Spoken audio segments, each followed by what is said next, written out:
Assembly Member Twycross. Thank you, Chair. Mr Mayor, as you'll be aware, the Violence Against Women and Girls strategy is due to be reviewed next year.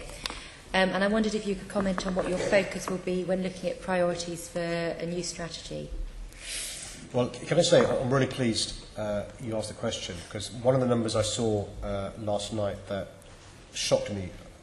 I was vaguely aware of the number, but if there's one number you leave with today, this is this number, which is nationally, the police are unaware of 81% of domestic abuse victims. Just think about that.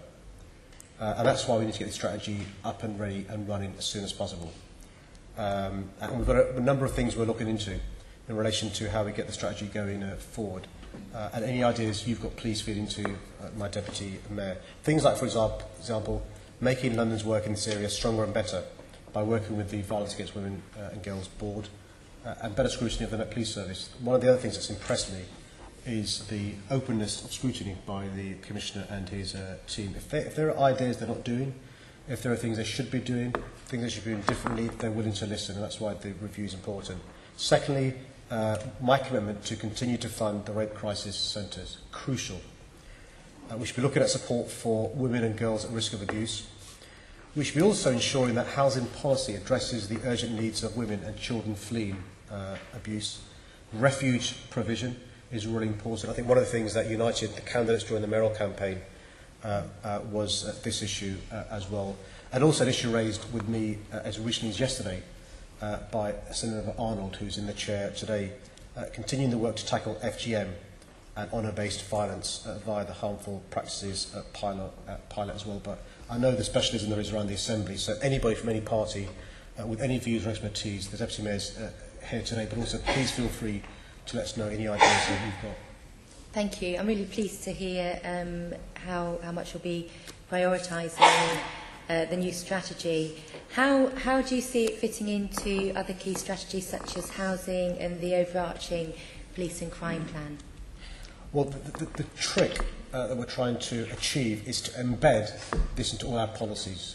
It's got to be a mainstream issue, including in the Met Police Service, but also in housing as well. One of the issues to look into, and the Deputy Mayor for Housing, James Murray, is looking into how we can embed this into housing policies and the allocation of a finite resource.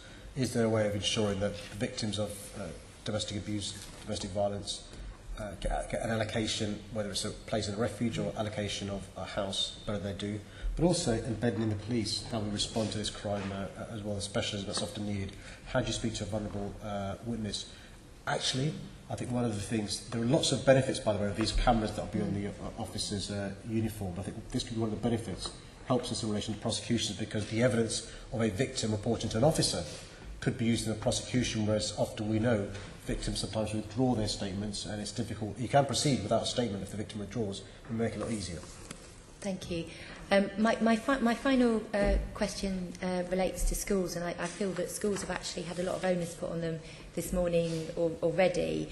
But I'm sure you're aware of the work that MOPAC's doing in terms of prevention through a whole school approach, and I wondered if you were going to support the continuation of this in relation to violence against women and girls, because we know that, for example, a YouGov poll found that 3 out of every 10 young women aged 16 to 18 in schools have experienced unwanted sexual touching, with 7 out of 10 reporting frequently hearing sexual name-calling at school.